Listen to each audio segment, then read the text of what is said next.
Welcome to week 11, Explore the Bible. Great study today, looking at the life still of Joseph. Hope you've enjoyed this. We've been going through it, excited about the study today. Before we look at the passage, if you haven't already, hit the little subscribe button down there. Appreciate it when you do that. Like the videos, love that. Give us a comment, tell us where you're watching from. If you've got a question, put that in there. And share it with somebody. Share the video with somebody else, our fellow teachers in your church or something like that. But we appreciate it if you'll do that. If you want to support what we're doing, go to this website at give.exposedtochrist.com. If this has been helpful, we appreciate for that support. Okay, we're going to look at Genesis 41. Now look, we're picking up at verse 14. That's where we're going to start. Again, have you heard me say this before?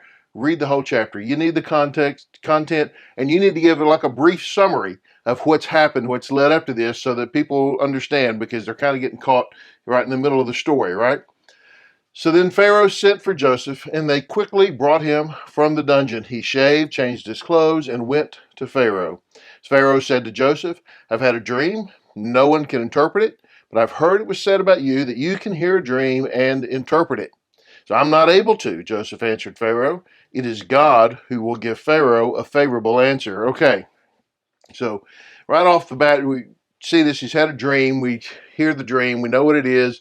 We know nobody could solve it. And so then finally, the wine taster says, I seem to remember, this thing that he said he would do at the beginning.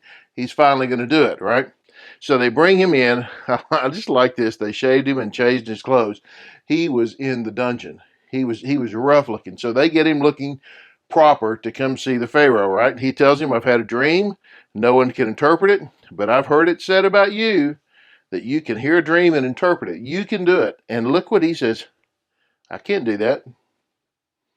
Now I have a feeling when he first says this, Pharaoh is like, why am I talking to this guy? Why am I talking to this prisoner out of the dungeon? Why did you tell me that I needed to be talking to him, right? But then look what he says. It is God who will give Pharaoh an answer. Immediately, Joseph gives credit to the Lord. Immediately, he says, this is God's answer. This is not my answer. I don't have that answer. If you get an answer, it's going to be God's answer. Okay. So Pharaoh says to Joseph, well, in my dream, I was standing on the bank of the Nile, and when 7 well-fed, healthy-looking cows came up from the Nile and grazed among the reeds. After them, 7 other cows, weak, very sickly and thin, came up. Never seen such sickly ones as these in all the land of Egypt. And then the thin, sickly cows ate the first 7 well-fed cows. Okay, here's the dream, right? He's got 7 well-fed. He's got 7 cows that are weak and sick. And then here come these 7 sickly ones, right? The sick ones ate the well-fed ones. That's the dream. Okay, here's the answer. Skips. Read the part in between. So now Pharaoh looked for a discerning and wise. So now let Pharaoh look for a discerning and wise man and set him over the land of Egypt. Okay, so what he's told him is your dream means that you're going to have 7 great years of harvest, and then you're going to have 7 bad years of famine. This is what's going to happen. Okay, the cows, each one's a year. All right. So now he says, here's what you do. So Joseph interprets the dream. But then, beyond just interpreting the dream, then he gives him a plan. Here's what you do in response to this. Don't just accept this is what's going to happen, and well, there you go. But there are ways that you can make a plan because of what this dream, God, through this dream, has revealed to you, right? So you find a discerning and wise man and set him over the land of Egypt. You find somebody that you can put in charge. And let Pharaoh do this. Let him appoint overseers over the land and take 1/5 of the harvest of the land of Egypt during the 7 years of abundance. And let them gather all the excess food during these good years that are coming. Under Pharaoh's authority, store the grain in the cities so that they may preserve it as food. So he says, here's what you do. You put a tax on it. You take 1/5 of the harvest. Things are going well. Take 20%. Set it aside. Don't live high off. This reminds me of, I've had friends that are in the car business, and like you got good months and you got bad months, and you don't live off the good months. You let the good months feed the bad months, right? That they make up for it so that things even out over the year. That's a discipline that's hard. People that live on commission, sometimes they really suffer because they have a hard time living in the middle instead of living off the high years, right? So here's his deal. This is what you do. And under Pharaoh's authority, you store that grain so that you'll have food later, right? Here's the plan that Joseph gives him. The food will be a reserve for the land during the 7 years of famine that will take place in the land of Egypt. And then the country will not be wiped out by the famine. The proposal pleased Pharaoh and all his servants. They thought that was a good idea. That's a great idea. Joseph, you're brilliant. We love it. He puts Joseph in charge. Joseph literally goes from the dungeon to the right hand of Pharaoh in a matter of days, it seems like.